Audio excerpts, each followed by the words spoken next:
নবী করিম সাল্লাল্লাহু আলাইহি সাল্লামের হাদিস থেকে এবং কোরআনে কারীম থেকেও 27টি আমলের কথা আপনাদের সঙ্গে শেয়ার করব ইনশাআল্লাহ, যার সবগুলোই রমাদানের জন্য স্পেশাল, তবে অনেকগুলো রমজানের বাইরের সময়ও আমাদের পালনীয় এবং করণীয়। এ বিষয়ে আমরা এই বছর প্রথমবারের মতো একটা বই করেছি, আপনারা জানেন, মাহে রমজানের 27 আমল। এই বই থেকে আমি 27টি আমল আপনাদেরকে শোনাবো ইনশাআল্লাহ। আর আমি 27 আমল বলে শেষ করার পর প্রশ্নোত্তর সেশন শুরু করার আগে এই 27 আমল এক নিঃশ্বাসে বা এক টানে যদি কেউ শোনাতে পারেন, যে কয়জন শোনাতে পারবেন সেই কয়জনকে এই বই আমি ফ্রি উপহার দেব ইনশাআল্লাহ। যুবকরা চ্যালেঞ্জ নিতে রাজি আছেন তো ইনশাআল্লাহ? গত 2 বছর আগে সোনাইমুড়িতে, নোয়াখালীর সোনাইমুড়িতে আমি এই 27টি আমলের উপরে বক্তব্য রেখেছিলাম। আমাকে সোনাইমুড়ির এক যুবক বিস্মিত করেছে, চমৎকৃত করেছে, সারপ্রাইজড করেছে। সে এক দাঁড়ানোতে টানা 27টা আমল বলে দিয়েছে। আমি নিজে বইয়ের লেখক হয়েও আমি বলতে পারবো না, 27টা টানা বলতে পারবো না, একটু বেঁধে বেঁধে বলতে হবে। কিন্তু সেই তরুণ টানা 27টা বলে দিয়েছে। তো বগুড়ার যুবকরা এই চ্যালেঞ্জ নিতে রাজি আছেন ইনশাআল্লাহ? রেডি তো তাহলে? ঠিক আছে ইনশাআল্লাহ। আমি সাধারণত ওয়াজ করার পর কি করলাম সেটা আবার শুনি, ফিডব্যাক নেই। শুধু আমি ওয়াজ করে চলে যাব, পানি শেষে চলে যাব, মাছ ধরবো না, তা তো হয় না। এই জন্য আজকের ওয়াজের পরে মাছ ধরা হবে ইনশাআল্লাহ। ঠিক আছে তো ইনশাআল্লাহ? যে যত বেশি প্রশ্নের উত্তর দিতে পারবেন সে তত বড় মাছ, রুই কাতল হিসাবে বিবেচিত হবে ইনশাআল্লাহ। যদি আল্লাহ তাআলা আমাদেরকে মানুষ করে সৃষ্টি করেছেন, মাছের চাইতে অনেক শ্রেষ্ঠ আমরা, শুধু বুঝার সুবিধার্থে বলা। আল্লাহ আমাদেরকে মনোযোগের সাথে শোনা এবং আমল করার তৌফিক দান করুন। ভাইরা আমার, রমাদান কেন্দ্রিক যে সমস্ত আমল, যে সমস্ত করণীয় আমাদের আছে, তার মধ্যে প্রথম করণীয় হলো শাবানের 29 তারিখে পশ্চিম আকাশে রমজানের চাঁদ তালাশ করা। এটা একটা আমল। কোন দিন চাঁদ তালাশ করবেন? শাবানের 29 তারিখ। এই বছর আমাদের দেশে শাবানের 29 তারিখ কবে হচ্ছে? রোজা কবে থেকে শুরু হচ্ছে? তাহলে 29শে শাবান সন্ধ্যায়, যেদিন থেকে রোজা হওয়ার সম্ভাবনা আছে, সেই দিন সন্ধ্যায় মাগরিবের আগে পশ্চিম আকাশের দিকে চাঁদ অনুসন্ধান করার চেষ্টা করে তাকাবেন। পশ্চিম আকাশে চাঁদ অনুসন্ধান করার জন্য যদি চেষ্টা করেন, একটু খোঁজার চেষ্টা করেন, চাঁদ দেখতে যদি পান তো ভালো।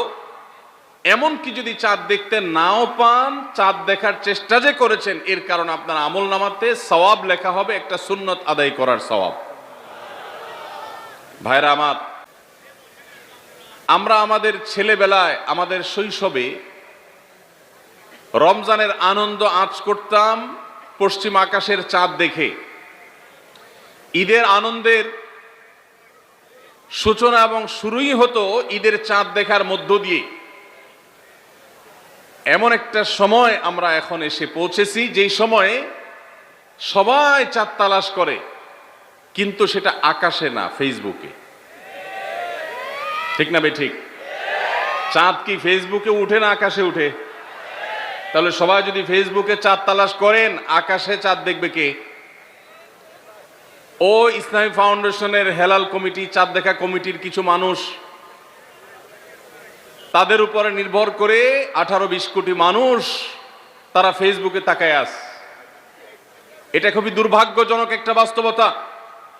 নবী করিম সাল্লাল্লাহু আলাইহি সাল্লামের হাদিসটা আমরা লক্ষ্য করি, তিনি বলেছেন, সুমু লিরুইয়াতিহি ওয়া আফতিরু লিরুইয়াতিহি।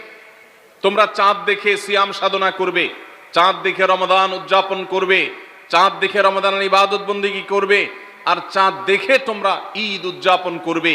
চাঁদ দেখে তিনি আমাদেরকে রোজা রাখতে বলেছেন। অতএব চাঁদ দেখতে হবে কি হবে না? ভাইরা আমার, বিলুপ্ত হওয়া মৃত প্রায় সুন্নাহগুলোর মধ্যে থেকে একটা হলো চাঁদ তালাশ করার সুন্নাহ।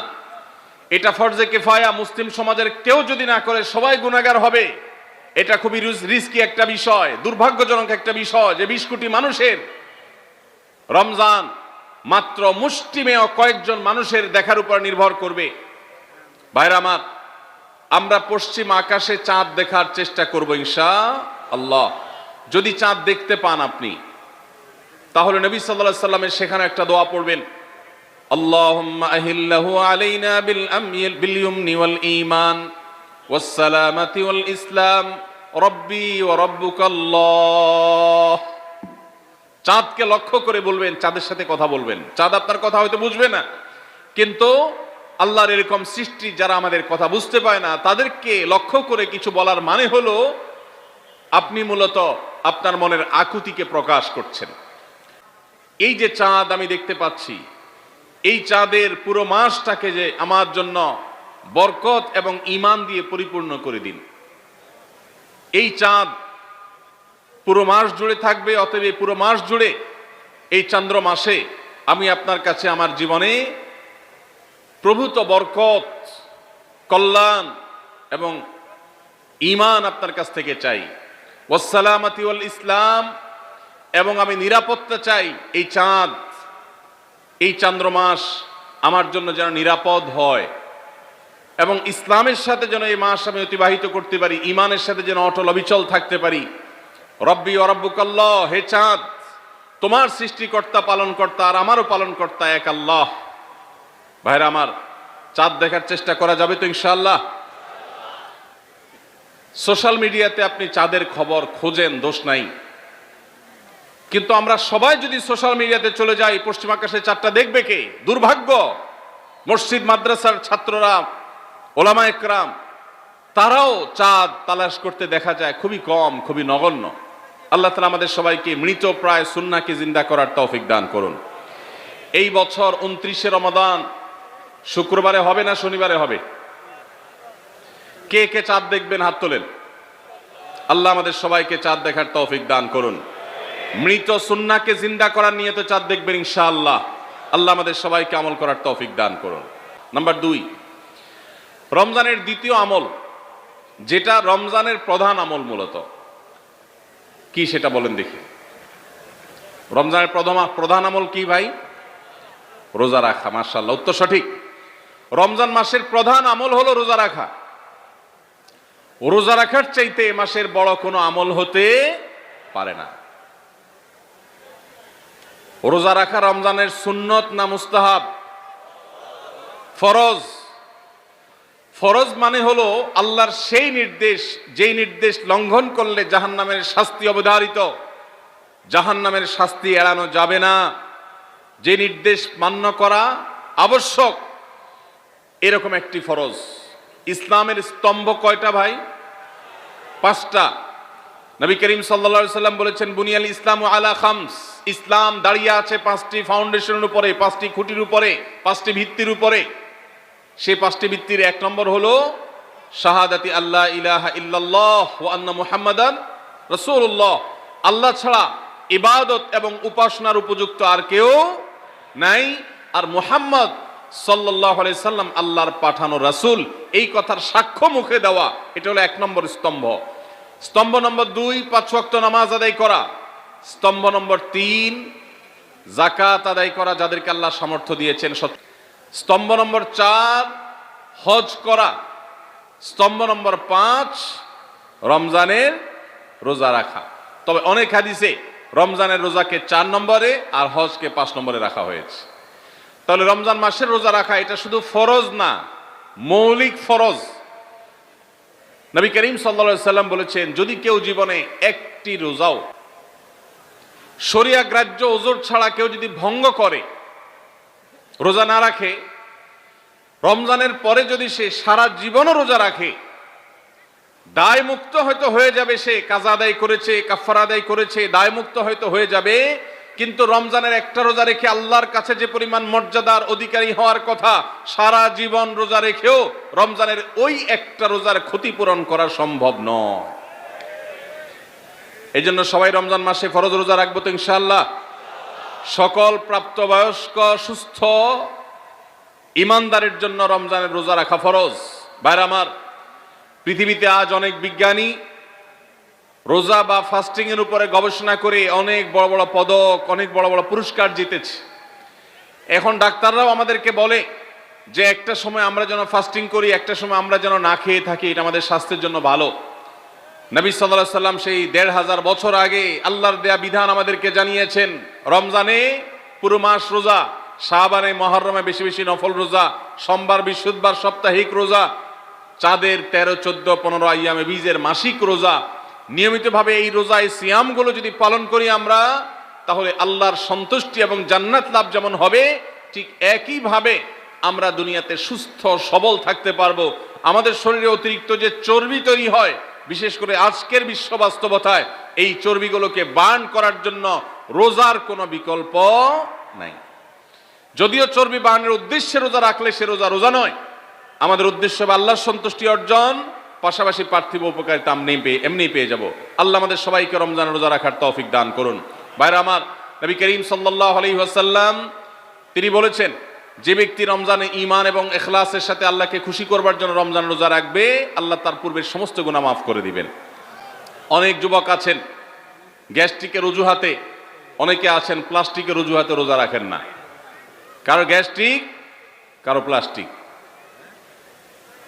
সামান্য একটু রোজা রাখতে যে যুবক পারে না, সে নিজেকে মুসলিম দাবি করে কোন মুখে? মাত্র ১২-১৪ ঘন্টা যে না খেয়ে থাকার মতো চ্যালেঞ্জ নিতে পারে না, সে আবার কিসের মুসলমান দাবি করে নিজেকে? এই জন্য ভাইরা সবাই রোজা রাখবো তো ইনশাআল্লাহ। বাসা বাড়িতে বাচ্চাদেরকে কৈশোর বয়স থেকে তাদেরকে রোজা রাখতে শেখাবেন। সাহাবায়ে কেরাম আশুরার রোজা পর্যন্ত বাচ্চাদেরকে রাখাতেন এবং তাদেরকে খেলনা দিয়ে ভোলাতেন, রোজা রাখতে তাদের সাহায্য করতেন। আজ এমন এক প্রজন্ম আমরা গড়ে তুলছি, যেই প্রজন্ম শুধু ভোগ শিখেছে, ত্যাগ শিখে নাই। বাচ্চা কাচ্চাদেরকে দেখবেন মা বাপ বড় বড় মোবাইল, স্মার্টফোন তাদের হাতে তুলে দিচ্ছেন। তারা মুখ দিয়ে কোনো কথা বললেই সেটা নেওয়ার জন্য, কেনার জন্য বাপ মা অস্থির ব্যাকুল হয়ে যাচ্ছেন। তাদেরকে সংগ্রাম, ত্যাগ, চ্যালেঞ্জ নেওয়া, এগুলো তাদেরকে শেখাচ্ছেন না। মনে রাখবেন, ভোগ করতে কোনো যোগ্যতার দরকার হয় না, ত্যাগ করতে যোগ্যতার দরকার হয়। ভোগ করতে সবাই পারে, ত্যাগ করতে সবাই পারে না। এই জন্য সন্তানকে ভোগ নয়, ত্যাগ শেখাতে হবে। আল্লাহ আমাদেরকে তৌফিক দান করুন। ৩ নম্বর আমল হলো রাতে তারাবির নামাজ আদায় করা। রাতে কি আদায় করা ভাই? তারাবির নামাজ আদায় করা কি ফরজ না নফল? ফরজ না সুন্নত? সুন্নত, সুন্নতে মুআক্কাদা। নবী করিম সাল্লাল্লাহু আলাইহি সাল্লাম বলেছেন, মান কামা রমাদানা ঈমানান ওয়া ইহতিসাবা গুফিরা লাহু মা তাকাদ্দামা মিন যামবি। যে ব্যক্তি রমজান মাসে রাতে দাঁড়িয়ে তারাবির নামাজ পড়বে, তার পূর্বের সমস্ত গুনাহ খাতা মাফ করে দেওয়া হবে। এই জন্য তারাবির নামাজ পড়বো তো ইনশাআল্লাহ। তারাবির নামাজ 4G গতিতে হবে না 5G গতিতে?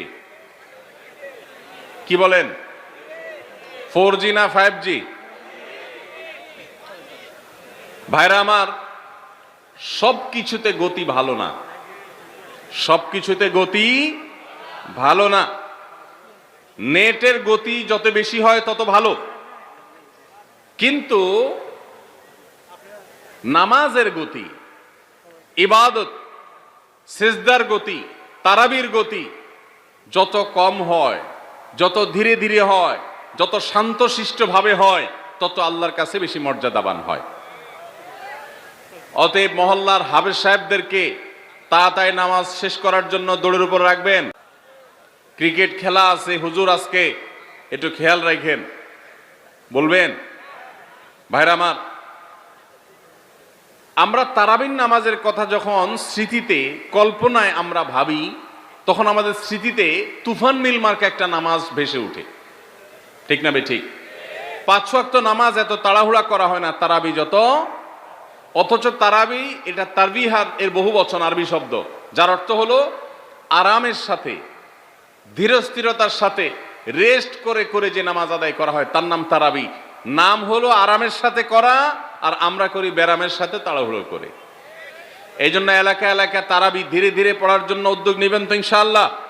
ইমাম সাহেবদেরকে, হাফেজ সাহেবদেরকে উদ্বুদ্ধ করবেন, ভাই হুলস্থুল করবেন না, কি পড়েন কিচ্ছু বুঝি না, এমন টান দেন শেষে যায় শুধু ইয়ালামুন, তালামুন, আর এটা শুনে মনে করেন যে এখন স্টপ হয়েছে, এখন রুকুতে যাইতে হবে। এই নামাজ কি নামাজ? এটা তামাশা। ভাইরা আমার, স্পিডে তারাবি না পড়ে যদি একটু ধীরে তারাবি পড়া হয়, সর্বোচ্চ 15 থেকে 20 মিনিটের ডিফারেন্স হবে, এর বেশি না। মাত্র 15 মিনিটের জন্য আপনার পুরো নামাজকে আপনি বরবাদ করছেন। দেশের বেশিরভাগ মসজিদগুলোতে তুফান মিল মার্কা তারাবি পড়া হয়। এই তারাবি আল্লাহর কাছে কতটা গ্রহণযোগ্য হবে, এটা যথেষ্ট প্রশ্নবিদ্ধ বিষয়। আল্লাহ তাআলা আমাদের সবাইকে ধীরস্থিরতার সাথে খুব শান্তভাবে তারাবির নামাজ আদায় করার তৌফিক দান করুন। চেষ্টা করা যাবে না ইনশাআল্লাহ? ভাইরা আমার, আল্লাহ রাব্বুল আলামিন নামাজের ক্ষেত্রে হুলস্থুলতা পছন্দ করেন না। যার নামাজ যত বেশি সময় নিয়ে আদায় করেন তিনি আল্লাহর কাছে তত শ্রেষ্ঠ, তত ভালো নামাজি। আর যার নামাজে যত হুলস্থুল করা হয় তার নামাজের কোয়ালিটি, মর্যাদা আল্লাহর কাছে তত কম। অতএব আমরা রমজানের তৃতীয় আমল জানলাম তারাবির নামাজ, এবং সেটা ধীরস্থিরতার সাথে আদায় করবো। আল্লাহ আমাদের তৌফিক দান করুন। নাম্বার 4, সাহারি খাওয়া। সাহারি খাওয়া এটা রমজানের একটা আমল। আপনি সারা বছর লাঞ্চ করেন, ডিনার করেন, দুপুরের খানা খান, রাতের খানা খান, সকালে ব্রেকফাস্ট নাস্তা করেন, কিন্তু এর কোনোটা ইবাদত হয় না, এর কারণে আপনি সওয়াব পাবেন না। কিন্তু রমজান মাসে ভোর রাতে ঘুম থেকে উঠে যে আপনি খাবার খাবেন, এই খাবার খাওয়ার জন্য যে উঠলেন এবং খাইলেন, এর কারণে আপনার অ্যাকাউন্টে আপনার আমলনামা আল্লাহ তাআলা সওয়াব জমা করে দিবেন। আপনি রিওয়ার্ড পাবেন, বিনিময় পাবেন। কেন? কারণ নবী করিম সাল্লাল্লাহু আলাইহি সাল্লাম বলেছেন, তাসাহহারু ফাইন্না ফিস সাহুরি বারাকাহ। তোমরা সাহারির খাবার খাবে ভোর রাতে। রোজার মাসে রোজা রাখতে গিয়ে সাহারির খাবার খাবে। কেন? কারণ সাহারির যে খানা, এই খানাতে আল্লাহ তাআলা বরকত রেখেছেন। এই খানা খাইলে তার জন্য আমাদের স্পিরিচুয়াল, আধ্যাত্মিক বিভিন্ন রকমের উপকারিতা আল্লাহ তাআলা এর মধ্যে নিহিত রেখেছেন। এর মধ্যে খাদ্য শক্তি আছে, আমাদের এনার্জি হবে শরীরে, রোজা রাখতে সহজ হবে। এর পাশাপাশি সাহারির খাবারে আলাদা একটা বরকত আছে, শেফা, বহুবিধ উপকারিতা আমাদের শরীরের, আমাদের মনের জন্য আল্লাহ তাআলা রেখেছেন। এই জন্য সাহারি খাওয়াটা আলাদা একটা ইবাদত।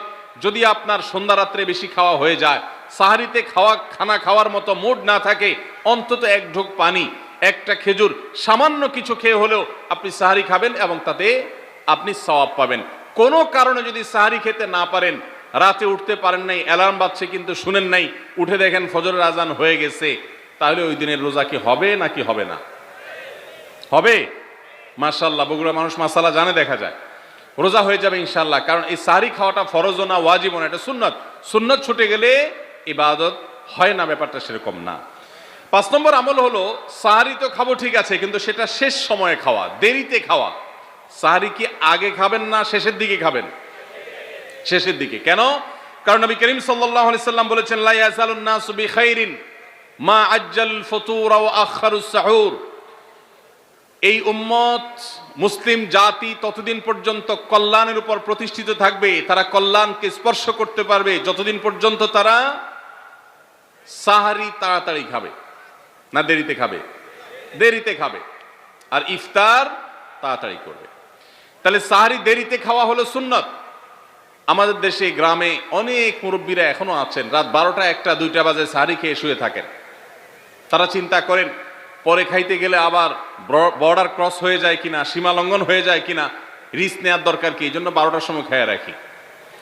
এটার কারণে সাহারি খাওয়ার সওয়াব পাবেন ঠিকই, কিন্তু দেরিতে সাহারি খাওয়ার যে সুন্নত, সেই সুন্নত আদায় হবে না। এই জন্য দেরিতে খাবেন। দেরিতে খাওয়ার মানে আবার এরকম দেরি না যে আপনি আর মুয়াজ্জিন সাহেব দুজন কম্পিটিশন করছেন, আপনার হাতে খাবারের প্লেট আর মুয়াজ্জিনের হাতে মাইক, আপনি আগে শেষ করেন আর মুয়াজ্জিন আগে আজান দিবে, কম্পিটিশন চলছে। এত দেরি করে একেবারে লাস্ট মিনিট পর্যন্ত খাওয়া সুন্নত নয়। কথা কি বুঝাতে পারছি? কয়েক মিনিটের গ্যাপ রেখে তারপরে খাবার শেষ করবেন। কারণ নবী করিম সাল্লাল্লাহু আলাইহি সাল্লাম সাহারি খেয়ে শেষ করে ফজর নামাজ শুরু করতেন, এর মধ্যে 50টা আয়াত পড়ার মতো গ্যাপ রাখতেন, অর্থাৎ প্রায় 10 মিনিটের মতো একটা গ্যাপ থাকতো। এই জন্য আমরা একটা গ্যাপ রেখে তারপর সাহারি শেষ করব। অর্থাৎ ফজরের আজান যদি হয় উদাহরণস্বরূপ 5:25 বা 30, তাহলে আমরা 2-4 মিনিট আগে সাহারি খেয়ে শেষ করবো ইনশাআল্লাহ। তাহলে সাহারি দেরি করে খাওয়া, শেষের দিকে খাওয়াটা সুন্নত। আল্লাহ আমাদেরকে আমল করার তৌফিক দান করুন। রমজান মাসে সাহারির নামে একটা নতুন নাটক শুরু হয়েছে এই দেশে, সেটার নাম হলো সাহারি পার্টি। আপনারা শুনেছেন? বিশেষ করে শহরের ছেলেফেলেরা, ইউ পোলাপান, তারা আজকাল ভোর রাতে বন্ধু বান্ধব সহ রেস্টুরেন্টে গিয়া সাহারি পার্টির আড্ডা বাইর করছে। শয়তানি এবং ফাইজলামির আর কোনো জায়গা নাই।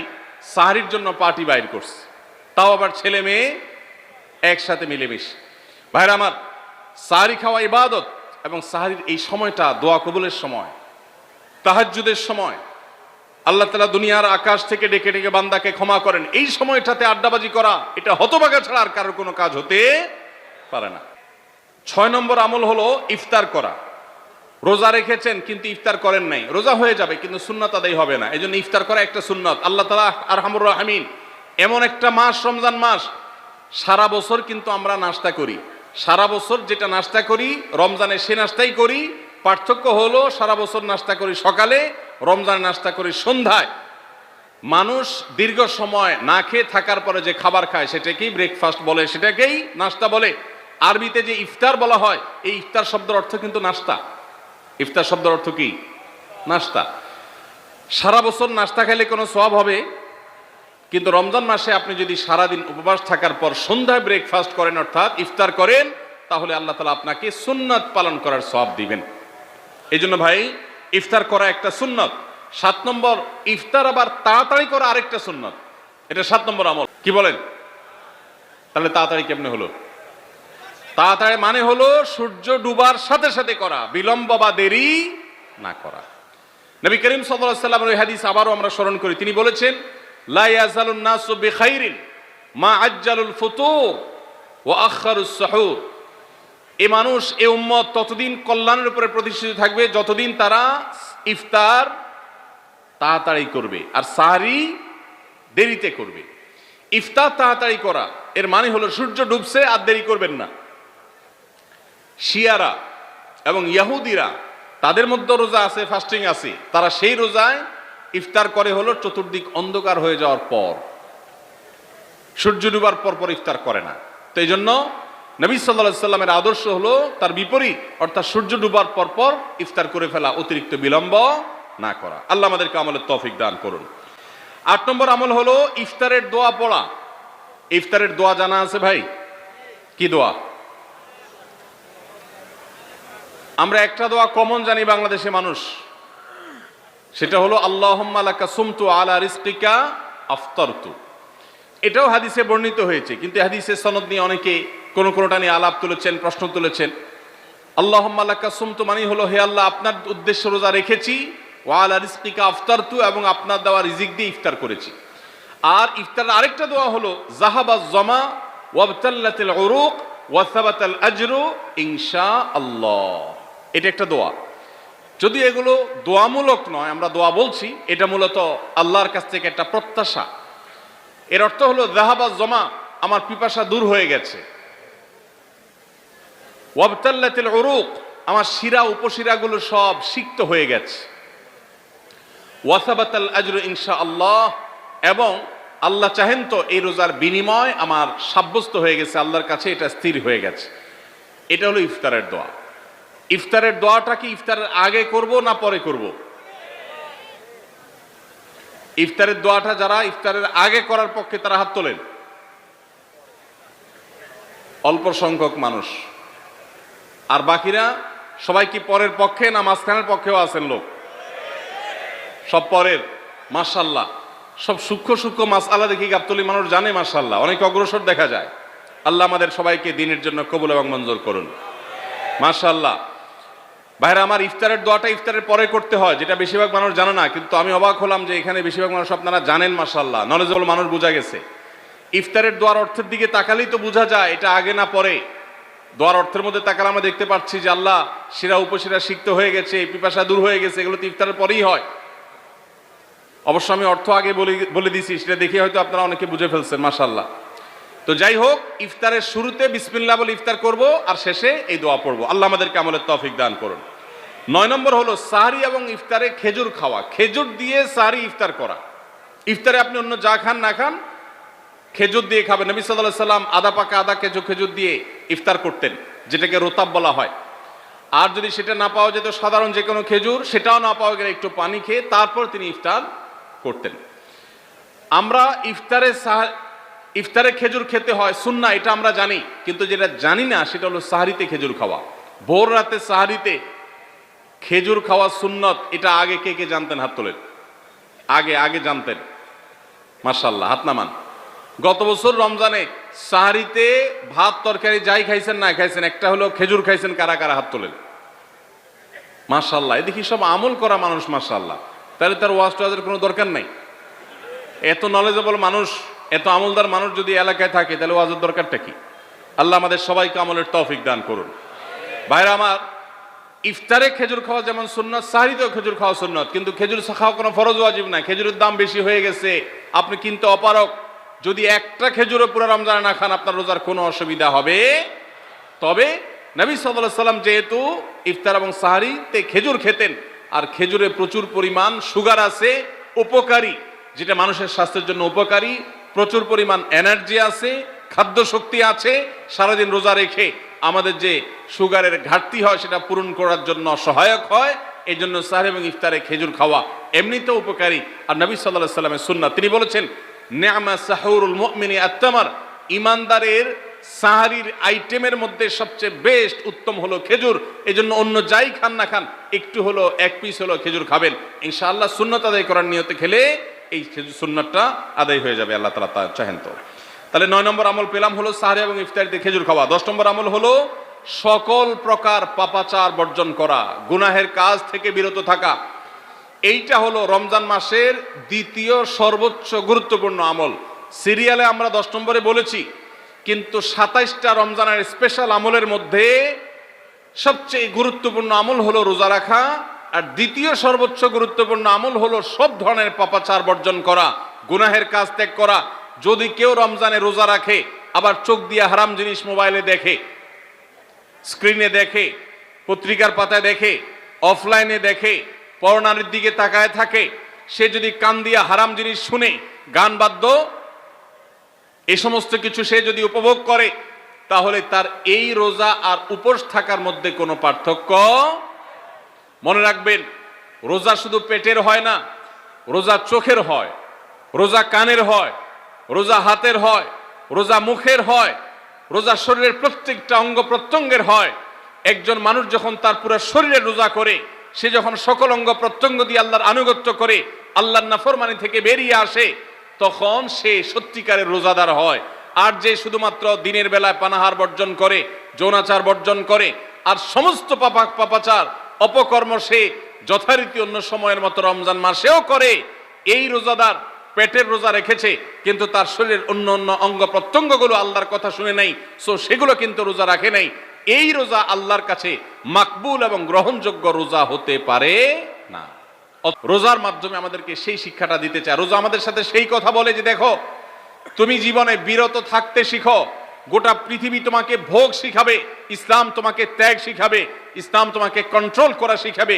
আমাদের তরুণদের চরিত্রকে নষ্ট করবার জন্য, তাদেরকে নানাভাবে উস্কানি দেওয়ার জন্য, বিনোদনের নামে, নিউজের নামে, বিজ্ঞাপনের নামে, বিভিন্ন নামে অশ্লীল নানা দৃশ্য, খোলামেলা দৃশ্য তাদের সামনে দেখানো হয়, ভোগের আহ্বান করা হয়।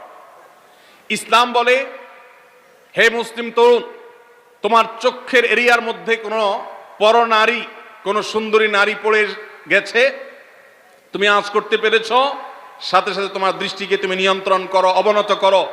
কুল্লিল মুমিনিনা ইয়াগুদ্দু মিন আবসারিহিম ওয়া ইয়াহফাযু ফুরুজাহুম, আল্লাহ বলেছেন, হে রাসূল বলে দিন ইমানদার পুরুষদেরকে, তারা যেন তাদের চোখগুলোকে নামিয়ে রাখে, তাদের সম্ভ্রমকে তারা সংরক্ষণ করে।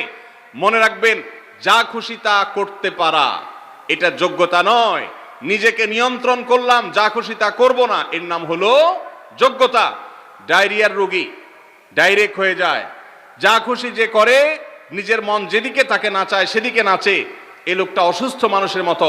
আর মুসলিম যুবক, মুসলমান মানুষ, নারী পুরুষ, সে নিজেকে নিয়ন্ত্রণ করে, আল্লাহ এটা হারাম করেছেন, আমার মন চায়, চাইলেই আমি সেটা নিতে পারি, কিন্তু আমি নেব না।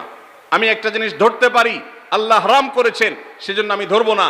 এই শিক্ষাটা রমজান আমাদেরকে দেয়। অতএব রমজানের সবচেয়ে গুরুত্বপূর্ণ আমল হলো এই 10 নম্বর আমল, সেটা হলো পাপাচার বর্জন করা। নবী সাল্লাল্লাহু আলাইহি সাল্লাম বলেছেন, যে ব্যক্তি রমজানে রোজা রাখলো আর পাপাচার বর্জন করলো না, তাহলে এই রোজা রাখার উপোস থাকার ভিতরে কোনো পার্থক্য নাই। 11 নম্বর আমল হলো অধিক পরিমাণ দোয়া করা। রমজান মাসে রোজা রেখে আমরা বেশি বেশি দোয়া করব। চলতে ফিরতে উঠতে বসতে দোয়া করতে পারেন। আমাদের মায়েরা অনেকে শুনছেন আমাকে, রমজান মাসে আপনি গৃহস্থলী কাজ করছেন, রান্নাবাড়া করছেন, ঘর ঝাড়ু দিচ্ছেন, আর মনে মনে আল্লাহর সাথে কথা বলেন। দোয়া মানে আল্লাহর সাথে কথোপকথন। আল্লাহ আপনি আমাকে মাফ করে দেন, আমার বাবাকে মাকে মাফ করে দেন, সন্তানগুলোকে হেদায়েত দান করেন, চোখের পানি ফেলেন। নিয়মতান্ত্রিক দোয়া, বসে বসে হাত তুলে দোয়া করবেন কেবলামুখী হয়ে। আবার চলতে ফিরতে উঠতে বসতে, এমনকি অজু নাই সে অবস্থায় দোয়া করবেন। নবী সাল্লাল্লাহু আলাইহি ওয়াসাল্লাম বলেছেন, 3 ব্যক্তির দোয়া ফিরিয়ে দেওয়া হয় না। কয় ব্যক্তির দোয়া? সালাতুন লা তুরাদ্দু দাওয়াতুহুম, 3 শ্রেণী মানুষের দোয়া ফিরিয়ে দেওয়া হয় না। এর ভিতরে এক শ্রেণী হলেন মাজলুম, কারোর জুলুমের শিকার হয়েছে। এই ব্যক্তি জালেমের বিরুদ্ধে যে তার মনের আকুতি থাকে, বদদোয়া থাকে, আল্লাহ সুবহানাহু ওয়া তাআলা এটা ফিরিয়ে দেন না। এই জন্য পৃথিবীর ইতিহাসের কোন জালিম আপনি দেখাতে পারবেন না যেই জালিমকে আল্লাহ ছেড়ে দিয়েছেন, আল্লাহ ছাড় দিয়েছেন কিন্তু চূড়ান্ত ভাবে ছেড়ে দিয়েছেন, এমন কোন জালিম আপনি দেখাতে পারবেন না। এই জন্য ভাই, কখনো কোন অবস্থাতে কারো প্রতি আমরা জুলুম করব না। আল্লাহ আমাদেরকে সেটা মানার তৌফিক দান করুন। তাহলে 3 ব্যক্তির দোয়া কবুল হয়, ফেরত দেওয়া হয় না। তার ভিতরে একজন হলো মাজলুম, যার প্রতি আপনি জুলুম করেছেন, সে আপনার বিরুদ্ধে যে বদদোয়া করে, এটা লাগবেই লাগবে, আজ হোক আর 2 দিন পরে হোক। নাম্বার 2, মুসাফির, যে ব্যক্তি সফরে আছে, সফররত অবস্থায় সে যদি দোয়া করে, সে দোয়া আল্লাহ তাআলা কবুল করেন। 3 নম্বর হলো রোজাদার ব্যক্তি, আস-সাইম হাত্তা ইফতির, রোজাদার ব্যক্তি সারাদিন ভর রোজা করলে ইফতার রাগ পর্যন্ত, সারাদিন দোয়া করলে ইফতার রাগ পর্যন্ত তার দোয়া কবুল হয়। এই জন্য রোজা রেখে আমরা বেশি বেশি আল্লাহর কাছে দোয়া করবো ইনশাআল্লাহ। চলতে ফিরতে উঠতে বসতে মনে মনে আল্লাহর সাথে কথা বললেন, চাওয়া দাওয়াকে পেশ করলেন, বাস এইটাই হলো দোয়া। এটা হলো আমাদের রমজান মাসের 11 নম্বর আমল, বেশি বেশি দোয়া করা। 12 নম্বর আমল হলো মিথ্যা এবং কাজ পরিহার করা।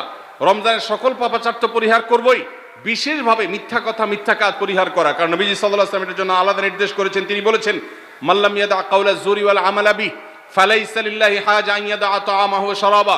যে ব্যক্তি রমজানের রোজা রেখে মিথ্যা কথা, মিথ্যা কাজ ছাড়লো না, তার উপোস থাকায় আল্লাহর কোনো ঠেকা পড়ে নাই। 13 নম্বর আমল হলো অশ্লীলতা এবং বিবাদ, বিতণ্ডা, ঝগড়া, এগুলো পরিহার করা। কারণ নবী করিম সাল্লাল্লাহু আলাইহি ওয়াসাল্লাম তিনি আমাদেরকে রমজান মাসে রোজা রেখে অশ্লীলতা পরিহার করতে বলেছেন। মোবাইলে হারাম জিনিস দেখলেন, টেলিভিশনে হারাম জিনিস দেখলেন, বা কোনো পত্রপত্রিকাতে খারাপ জিনিস, নিষিদ্ধ জিনিস দেখলেন, পরনারীর সৌন্দর্য দেখে আপনি হারাম স্বাদ নেয়ার চেষ্টা করলেন, তাহলে আপনার রোজার অঙ্গহানি হলো, রোজা প্রাণহানি হলো। এই রোজা রোজা নয়।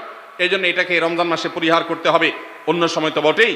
এবং সেই সাথে কেউ যদি আপনার সাথে ঝগড়া করতে আসে, নবীজি শিখাই দিয়েছেন, ফালিয়াকুল ইন্নী সায়েম, কেউ রোজা রাখা অবস্থায় ঝগড়া করতে আসলে বলবেন, ভাই আমি রোজাদার, আমি তোমার ঝগড়ার জবাব দিতে পারবো না।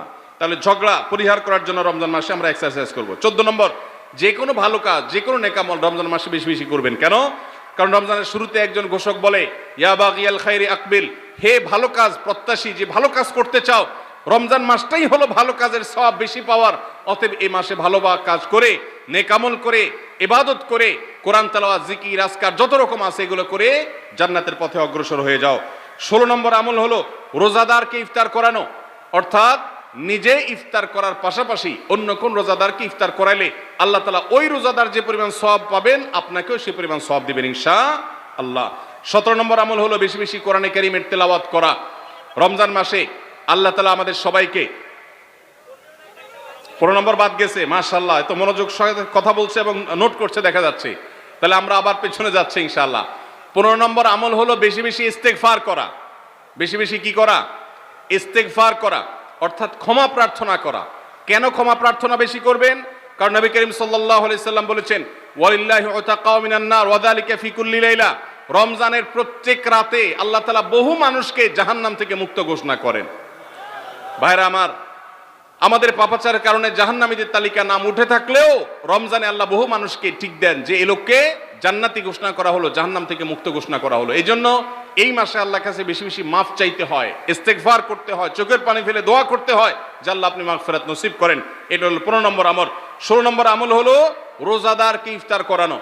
নিজে ইফতার করবেন, পাশাপাশি রোজাদার ব্যক্তিকেও ইফতার করাবেন।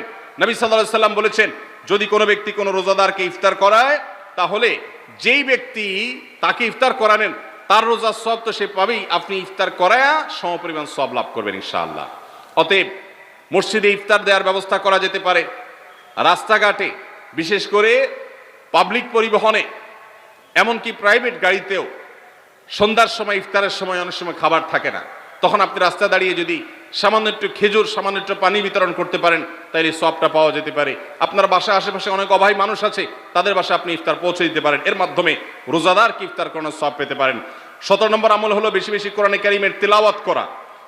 কোরআনে কারীমের তেলাওয়াত রমজান মাসে বেশি বেশি করব। কেন? কারণ হলো এই মাসটাই হলো কোরআন নাজিলের মাস। আল্লাহ তাআলা রমজান মাসে কোরআন নাজিল করেছেন। আল্লাহ বলেছেন, শাহরু রমাদান আল্লাযী উনজিলা ফীহিল কুরআন হুদাল লিন-নাসি ওয়া বায়িনাতিন মিনাল হুদা ওয়াল ফুরকান। রমজান মাস এমন মাস যে মাসে আল্লাহ তাআলা কোরআন নাজিল করেছেন, এই জন্য এই মাসে বেশি বেশি রোজ কোরআন তেলাওয়াত করতে হবে। নবী করিম সাল্লাল্লাহু আলাইহি সাল্লাম বেশি বেশি রমজান মাসে কোরআন তেলাওয়াত করতেন। আমাদের পূর্বসূরি সালাফগণ কেউ কেউ রমজান মাসে অন্য সব আমল কমিয়ে দিয়ে কোরআন তেলাওয়াতটা সবচেয়ে বেশি করতেন।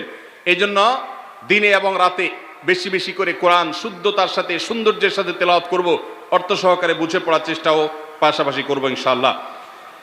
18 নম্বর আমল হলো কোরআন পরস্পরকে শোনাশুনি করা, বুঝে পড়া। অর্থাৎ আপনি কোরআন তেলাওয়াত করবেন, আপনার স্ত্রী শুনবে, আপনার মা শুনবে, আপনার বোন শুনবে, আবার তারা তেলাওয়াত করবে, আপনি শুনবেন। আমরা তারাবির নামাজে এক পক্ষীয় তেলাওয়াত শুনি, হাফেজ সাহেব তেলাওয়াত করেন, আমরা শুনি, কিন্তু আমরা তেলাওয়াত করে আরেকজন শুনবে, এটা হয় না। নবী সাল্লাল্লাহু আলাইহি সাল্লাম রমজান মাস আসলে জিবরিল ফেরেশতার সাথে কোরআন শোনাশুনি করতেন। জিবরিল তেলাওয়াত করতেন, নবীজি শুনতেন, আবার আমাদের নবীজি তেলাওয়াত করতেন, জিবরিল শুনতেন। এটা একটা সুন্নত। এই সুন্নতটা বিলুপ্ত হয়ে গেছে, এটা নিয়ে চর্চা নাই। এই জন্য আমরা এটা বাসা বাড়িতে নতুন করে জিন্দা করব। আল্লাহ আমাদেরকে তৌফিক দান করুন। 19 নম্বর আমল হলো দান সাদাকা বেশি বেশি করা। নবীজি সাল্লাল্লাহু আলাইহি সাল্লাম এমনিতেই প্রচুর পরিমাণ দান করতেন, কিন্তু রমজান আসলে তার দানশীলতার পরিমাণ আরো বেড়ে যেত। এই জন্য অভাবী, প্রতিবেশী, গরিব, দুঃখী সবার ঘরে ঘরে আমরা আমাদের সাধ্য অনুযায়ী দান পৌঁছানোর চেষ্টা করব রমজান উপলক্ষে। এটা রমজানের 19 নম্বর স্পেশাল আমল, বিশেষ আমল। 20 নম্বর রমজানের কর্মসূচি হলো ভোর রাতে দোয়া করা। কারণ সারা বছর ভোর রাতে তাহাজ্জুদের নামাজ পড়া বা দোয়া করার সুযোগ আমাদের হয় না, কিন্তু রমজানের সাহরি খেতে তো এমনি উঠেন, অতএব এই টাইমে দোয়া কবুল হয়। 24 ঘন্টার ভিতরে দোয়া কবুলের সবচেয়ে মোক্ষম সুযোগ, সবচেয়ে আদর্শ সময় হলো এই তাহাজ্জুদের সময়টা। ভাইরা আমার, ঢাকার একটি বড় কোম্পানি, বাংলাদেশের সবচেয়ে বড় শিল্প প্রতিষ্ঠান বললে ভুল হয়তো হবে না, অন্তত এটুকু বলা যায় যে প্রথম 3-4টি বড় প্রতিষ্ঠানের একটি। এরকম একটা প্রতিষ্ঠানের একজন কর্মকর্তা বছর 2-3 আগে আমার সাথে হঠাৎ দেখা। তিনি আমাকে দেখে বেশ আবেগ আপ্লুত হলেন এবং অনেকটা জড়িয়ে ধরলেন এবং বললেন, ভাই, আপনার একটি আলোচনা থেকে আমার জীবনের ভিতরে এমন এক পরিবর্তন আসছে যেটা অকল্পনীয়, অভাবনীয়। একটু কৌতূহল হয়ে জানতে চাইলাম কোনটা সেটা। তখন তিনি বললেন, ভাই, আমার জীবনে এমন একটা রোগ হয়েছে, যেই রোগ ট্রিটমেন্ট করার জন্য দেশে বিদেশে বিভিন্ন জায়গায় গিয়েছি, কোনো চিকিৎসা এর আমি পাই নাই। শেষ পর্যন্ত আশাহত হয়ে চাকরি ছেড়ে দিয়ে, শহর ছেড়ে দিয়ে গ্রামে গিয়ে বসবাস করা শুরু করছি এবং মৃত্যুর জন্য অপেক্ষা করছি। এর মধ্যে আপনার একটা আলোচনার ক্লিপ আমার চোখের সামনে আসলো সোশ্যাল মিডিয়ায়, তো এটা শুনলাম। সে আলোচনাটা ছিল আল্লাহর কাছ থেকে অসাধ্য সাধন করার সময় হলো ভোর রাত তাহাজ্জুদের সময়। আমি এই আলোচনা পুরোটা শোনার পর ওই রাতেই আমি ঘুম থেকে উঠে ভোর রাতে তাহাজ্জুদ পড়ে আল্লাহর কাছে বুক ভাসিয়ে মন ভরে কাঁদলাম, দোয়া করলাম। ওই ভাই বললেন যে আমি এত দোয়া করলাম, দোয়া করতে করতে দীর্ঘ সময় আমি পরিতৃপ্ত হলাম, আমার দোয়া শেষ হয়ে গেল। এরপর দোয়া করে শেষ করার পর ফজর নামাজের সময় হয়ে গেছে। আমার ফিল হলো, অনুভব হলো যে আমার শরীরে আর কোনো রোগবালাই এখন মনে হয় নাই। এবং তিনি গত 2 দিন আগেও তার সাথে আমি দেখা করলাম ঢাকায়, গতকালকে দেখা করলাম, 2 দিন আগে না, মাত্র 1 দিন আগে দেখা করলাম। তিনি এখন সুস্থ সবল হয়ে আবার তার চাকরিতে ফিরে গিয়ে স্বপদে সমহিমায় আছেন। তিনি এক সহকর্মীকে ডেকে আমার সামনে বলছেন, এই তোমরা বলো তো, আমি আগে শারীরিকভাবে বেশি ফিট ছিলাম নাকি এখন বেশি ফিট? তখন তার সহকর্মী আমার সামনে বলছে, স্যার, আপনি আগে অনেক বেশি রাগারাগি করতেন, আপনি হট মেজাজি ছিলেন, অনেক বেশি অসুস্থ হয়ে যেতেন কিছু হলেই, কিন্তু এখন আপনি সে আগের সময়ের তুলনায় অনেক বেশি সুস্থ এবং ফিট।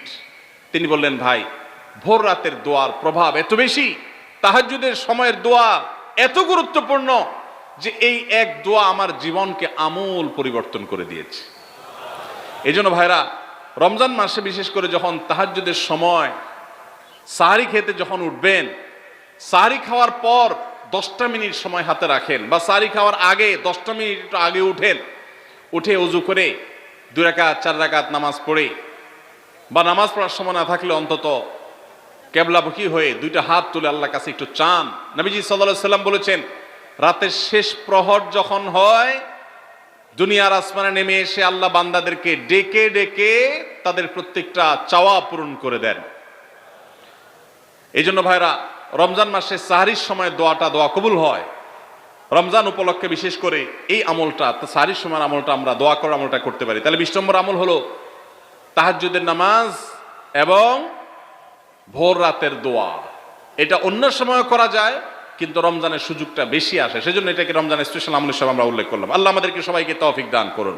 সাহরি খেতে উঠলে একটু দোয়া করবো তো ইনশাআল্লাহ, 2-4 মিনিটের জন্য হলে দোয়া করবো, একাকী নির্জনে আল্লাহর কাছে কেবলামুখী হয়ে। এর চেয়ে বড় দুর্ভাগ্যের বিষয় কি আছে যে আল্লাহ চাওয়ার জন্য ডাকছেন আর আমি অবহেলা করে বসে আছি। ভাইরা আমার, 5 ওয়াক্ত নামাজের জন্য মুয়াজ্জিন আপনাকে ডাকে, কিন্তু ভোর রাতে দোয়া কবুলের জন্য স্বয়ং আল্লাহ আপনাকে ডাকেন। অতএব সাহরি খেতে উঠলে ভোর রাতে সাহরির সময় একটু দোয়া করবো তো ইনশাআল্লাহ। 21 নম্বর আমল উমরা করা। যাদেরকে আল্লাহ তৌফিক দিয়েছেন তারা রমজানে উমরা করবেন, কারণ নবী করিম সাল্লাল্লাহু আলাইহি ওয়াসাল্লাম বলেছেন, উমরাতুন ফি রমাদান তা'দিলু হাজ্জা। রমজানে কেউ উমরা করলে একটা হজের সওয়াব পায়। কোন কোন হাদিসে আসছে তা'দিলু হাজ্জাতাম মাই, নবীজির সাথে হজের সওয়াব পাওয়া যায় রমজানে উমরা করলে। আল্লাহ আমাদেরকে যখন তৌফিক দিবে আমরা তখন সেটা করব ইনশাআল্লাহ। ঠিক আছে না? নিয়ত করেন, দোয়া করেন, আল্লাহ একসময় তৌফিক অবশ্যই দিবেন। 22 নম্বর আমল হলো রমজানের শেষ 10 দিন মসজিদে ইতিকাফ করা। গুরুত্বপূর্ণ একটা পয়েন্ট, মসজিদে ইতিকাফ করা। খুব মনোযোগ দিয়ে শুনি। রাসূল করিম সাল্লাল্লাহু আলাইহি সাল্লাম রমজানের রোজা ফরজ হওয়ার পর থেকে নিয়ে তার মৃত্যু পর্যন্ত 1টি বছরের জন্য রমজানের শেষ দশক মসজিদে ইতিকাফ করা ছাড়া ছিলেন না। একবার তিনি মসজিদে ইতিকাফে বসেছেন, কিন্তু ইমার্জেন্সি একটা কাজে মসজিদ থেকে তাকে বের হতে হয়েছে। এই জন্য তিনি পরের বছর 20 দিন ইতিকাফ করেছেন। 10 দিন হলো ওই বছরের, আর 10 দিন হলো আগের বছরে যে ইতিকাফ ভেঙে ফেলেছেন সেটার ইতিকাফের কাজা। তার মানে হলো নবীজির জীবনে কখনো ইতিকাফ 1 বছর একটা রমজান মাসেও ছাড়েন নাই। এত গুরুত্বপূর্ণ আমল যে রমজানের এই আমলটা তিনি কখনোই ছাড়েন নাই। দুর্ভাগ্য আমাদের, এখানেও হয়তো বেশিরভাগ মুসলমান আমরা জীবনে একবারের জন্য রমজানের শেষ 10 দিন ইতিকাফ করি নাই। যে আমল নবীজি জীবনে কখনো ছাড়েন নাই সেটা আপনি জীবনে একবারও করেন নাই। এর চাইতে বড় হতভাগা উম্মত আর কি হতে পারে? ভাইরা আমার, 3টি আমলের নগদ তৃপ্তি আমি অন্তত অনুভব করি। আমি আমার সে অভিজ্ঞতার আলোকে আপনাদের উদাত্ত আহ্বান করতে চাই, রমজানের শেষ দশকে আপনারা ইতিকাফ করুন। যে 3টি আমলের তৃপ্তি, নগদ স্বাদ, অবর্ণনীয় ভালো লাগা কাজ করে, অন্তর্জগতে প্রশান্তিতে পরিপূর্ণ হয়ে যায়, সেই 3টি ইবাদতের একটি হলো আরাফাতের ময়দানের দোয়া। এটার সাথে কোনো কিছুর কম্পেয়ার হয় না। অবর্ণনীয় এক তৃপ্তি লাগে আরাফাতের ময়দানে দোয়া করতে। দ্বিতীয় হলো সিজদায় গিয়ে চোখের পানি ফেলে আল্লাহর কাছে দোয়া করতে অসম্ভব ভালো লাগা কাজ করে। ভোর রাতে দোয়াতেও একই স্বাদ পাওয়া যায়। আর 3 নম্বর হলো রমজানের শেষ দশকের ইতিকাফ। ইতিকাফ যে একবার করেছে সে জীবনে বারবার করে, তাকে আর ফেরানো যায় না। এই জন্য ভাইরা, রমজানের শেষ দশকে আমরা আল্লাহর ঘরে বসে গিয়ে ইতিকাফ করার চেষ্টা করবো তো ইনশাআল্লাহ। অনেক এলাকায় বৃদ্ধ মানুষ, বুড়া মানুষ বসায় দেওয়া হয় টাকা পয়সা দিয়ে। যে টাকা নিয়ে ইতিকাফ করে সেও গুনাহগার, আর যারা টাকা নিয়ে ইতিকাফে বসায় তারাও গুনাহগার, কারণ ইবাদত টাকা পয়সা দিয়ে চলবে না। রমজানের শেষ দশক মসজিদে ইতিকাফ করবো তো ইনশাআল্লাহ। আল্লাহ আমাদেরকে তৌফিক দান করুন। যুবক ভাইরা, একটাবার বসে দেখেন, অসম্ভব ভালো লাগা কাজ করে, মনে হয় যে আল্লাহর মেহমান আমি, এই ফিলটা হয়। কারণ আল্লাহর ঘরে এসে বসে আছেন আপনি কারোর কাছে কোনো কিছু চেয়েছেন, চাইতে চাইতে একটা পর্যায়ে তার পাও জড়িয়ে বসে গেলেন, একদম বসে গেলেন, তার ঘরের সামনে বসে পড়লেন। ইতিকাফটা অনেকটা এরকম। রমজানের প্রথম 20 দিন আল্লাহর কাছে হাত দিয়ে দোয়া করলাম, আর শেষ 10 দিন একজন মসজিদে গাঁটটি বসকা নিয়ে পড়ে গেলাম। ব্যাপারটা হলো কারো পায়ে ধরে পড়ে যাওয়ার মতো। আশা করা যায় ইতিকাফকারীকে আল্লাহ তাআলা ক্ষমা না করে মসজিদ থেকে ফেরাবেন না। এই জন্য ইতিকাফ করার চেষ্টা করবো তো ইনশাআল্লাহ। আমরা ব্যস্ততার অজুহাত দেই। ভাইরা আমার, যে কোনো মুহূর্তে দুনিয়া থেকে চলে যেতে হতে পারে। এই জন্য এই রমজানে প্ল্যান করেন, যত ব্যস্ত হন না কেন। আমি তো আমার সমস্ত ব্যস্ততাকে এক পাশে ঠেলে রেখে, আল্লাহ আমাকে যখন থেকে তৌফিক দিয়েছেন রমজানের শেষ দশক ইতিকাফ ছাড়া বাইরে থাকবো এটা চিন্তাও করি না। এই জন্য যুবক ভাইদেরকে বলবো, প্রত্যেকটা মহল্লাতে 2 জন 5 জন 10 জন করে যুবকরা বসেন, কোরআনের গ্রুপ স্টাডি করেন, কোরআনের পাঠচক্র করেন, নিজেরা কোরআন হাদিসের আলোচনা করেন, রোনাজারি এবং দোয়া করেন। 10টা দিন আল্লাহর সাথে কানেক্টেড হওয়ার চেষ্টা করেন। 12 মাস ইবাদত, দাওয়াতের কাজ, ইসলামের কাজ করবেন, ইনশাআল্লাহ সেখানে বরকত পাবেন। রমজানের শেষ দশকে ইতিকাফ করবেন তো ইনশাআল্লাহ। আল্লাহ আমাদের সবাইকে তৌফিক দান করুন। 23 নম্বর আমল হলো শেষ দশকে ইবাদতের মাত্রা বাড়িয়ে দেওয়া। আমরা উল্টাটা করি। আমাদের দেশে রমজানের প্রথম দশকে মসজিদ ফুল হয়ে, বারান্দা ফুল হয়ে, রাস্তায়ও মুসল্লি দাঁড়ায়। আর 10 রমজান চলে গেলে 20 রমজান পর্যন্ত বাহিরের মুসল্লি কমতে কমতে বারান্দার মুসল্লি কমে ভিতরে চলে আসে। আর শেষ 10 দিনে আসলে, ঈদের দিনগুলো যখন কাছে আসে, তখন 5 ওয়াক্ত নামাজের ওই নিয়মিত মুসল্লি ছাড়া বাকিগুলো সব উদাও হয়ে যায়। নবী সাল্লাল্লাহু আলাইহি সাল্লাম কি করতেন? তার উল্টাটা। আমাদের আয়েশা বলেছেন, কানা ইয়াজিতাহিদু ফীহি মা লা ইয়াজিতাহিদু ফী গায়রি। আমাদের নবীজি সাল্লাল্লাহু আলাইহি সাল্লাম রমজানের শেষ দশকে ইবাদতের জন্য যত কষ্ট করতেন, যত সাধনা করতেন, অন্য কোন সময় ইবাদতের জন্য এত সাধনা করতেন না। অথচ আমরা দেখা যায় শেষ দশক অবহেলা কাটাই। এই জন্য ভাইরা, শেষ দশকে ইবাদতের পরিমাণ আরো বাড়িয়ে দিতে হবে, আমলের পরিমাণ বাড়িয়ে দিতে হবে। এটাই আল্লাহ তাআলার নির্দেশনা, সেটাই রমজানের শেষ দশকের আমল। 24 নম্বর আমল হলো শেষ দশকে পরিবারকে ঘুম থেকে ডেকে তোলা। এটা আলাদা সুন্নাহ। নবী সাল্লাল্লাহু আলাইহি সাল্লাম রমজানের শেষ দশক হলে কানা ইদা দাখালাল আশর আহইয়া লাইলা ওয়া আইকাদা আহলা। তিনি পরিবারকে ঘুম থেকে ডেকে তুলতেন এবং স্ত্রী সঙ্গ ত্যাগ করতেন। শেষ দশক কোমর বেঁধে ইবাদত করতেন। এটা 24 নম্বর আমল। তাহলে শেষ দশক পরিবারকে ঘুম থেকে ডেকে তোলা। নবীজি অন্য কোনো সময় ঘুম থেকে ইবাদতের জন্য ডাকতেন না, নফল নামাজ যার ইচ্ছা সে পড়বে, যার ইচ্ছা পড়বে না। কিন্তু শেষ দশক এত বড় অফার, এত বড় সুযোগ, কারণ লাইলাতুল কদর শেষ দশকে আছে। এই জন্য এই দশকে ইবাদতের জন্য পরিবারকে তিনি ডেকে তুলতেন। তারা শুয়ে থাকুক, তিনি এটা সহ্য করতেন না। এই জন্য 24 নম্বর আমল হলো রমজানের শেষ দশকে পরিবারকে ঘুম থেকে ডেকে তোলা এবং স্ত্রী সঙ্গ ত্যাগ করা শেষ দশকের জন্য। 25 নম্বর আমল হলো লাইলাতুল কদর অনুসন্ধান করা। রমজানের শেষ দশকের প্রত্যেকটা রাতে কিন্তু শবে কদর হতে পারে, বিশেষ করে বেজোড় রাতে 21, 23, 25, 27, 29 এই রাতগুলোতে লাইলাতুল কদর হওয়ার সম্ভাবনা অনেক জোরালো। সৌদি আরবের মানুষ তাদের বেজোড় রাতে তালাশ করবে, আমরা আমাদের বেজোড় রাতে তালাশ করব ইনশাআল্লাহ। নবীজি সাল্লাল্লাহু আলাইহি সাল্লাম বলেছেন যে তাহাররাউ লাইলাতুল কদর ফিল বিত্রি মিনাল আশরিল আওয়াখির মিন রমাদান। রমজানের শেষ দশকের বেজোড় রাতগুলোতে তোমরা শবে কদর হতে পারে সে আশা বেশি বেশি করে ইবাদত বন্দেগী করো। লাইলাতুল কদরের ইবাদতকে আল্লাহ বলেছেন লাইলাতুল কদরে খায়রুম মিন আলফি শাহর। 1000 মাস, 1000 মাস ইবাদত করলে যে সওয়াব পাওয়া যাবে, লাইলাতুল কদরের এক রাতের ইবাদতের সওয়াব তার চাইতে বেশি হবে। সেই রাত কোনটা আল্লাহ নির্দিষ্ট করেন নাই। এজন্য শেষ দশকের প্রত্যেকটা রাতেই ইবাদত করার চেষ্টা করা, স্পেশালি বেজোড় রাতগুলোতে। 26 নম্বর আমল হলো লাইলাতুল কদরের আশায় বিশেষ দোয়া পড়া। সেটা কি? আল্লাহুম্মা ইন্নাকা আফুউন তুহিব্বুল আফওয়া ফাআফু আন্নি। আল্লাহ আপনি ক্ষমাশীল, আপনি ক্ষমাকে ভালোবাসেন, অতএব আমাদেরকে ক্ষমা করে দিন। এটা রমজানের শেষ দশকের প্রত্যেক রাতেই পড়বেন।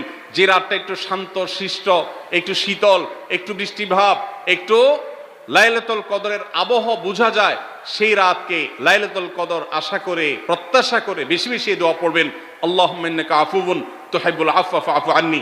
তাহলে 26 নম্বর আমল হলো লাইলাতুল কদরের দোয়া পড়া। আর 27 নম্বর সর্বশেষ আমল হলো ফিতরা আদায় করা। অর্থাৎ রমজান মাসের রোজাতে যদি ভুল ত্রুটি হয়, এটা রিফাইন্ডের কাজ হয়ে যায়, রিফ্রেশমেন্টের কাজ হয়ে যায় ফিতরার মাধ্যমে। প্রত্যেক সচ্ছল ব্যক্তি তার নিজের পক্ষ থেকে, নিজের স্ত্রী এবং নিজের ছোট বাচ্চাদের তরফ থেকে ফিতরা আদায় করবেন। প্রাপ্তবয়স্ক সন্তান থাকলে তারা তাদেরটা আদায় করবে, আর না হলে বাপও তাদেরটা আদায় করতে পারে। ফিতরা স্বরূপ গরিবদের বাসায় একদিনের খাবার এটা পৌঁছে দিতে হবে। এটা হলো ফিতরা। ঈদের নামাজের আগ পর্যন্ত এটা আদায় করার নির্দেশ নবী সাল্লাল্লাহু আলাইহি সাল্লাম দিয়েছেন। তাহলে 27 নম্বর আমল হলো ফিতরা আদায়। এটার মাধ্যমে রমজানের আমল শেষ হয়ে যাবে।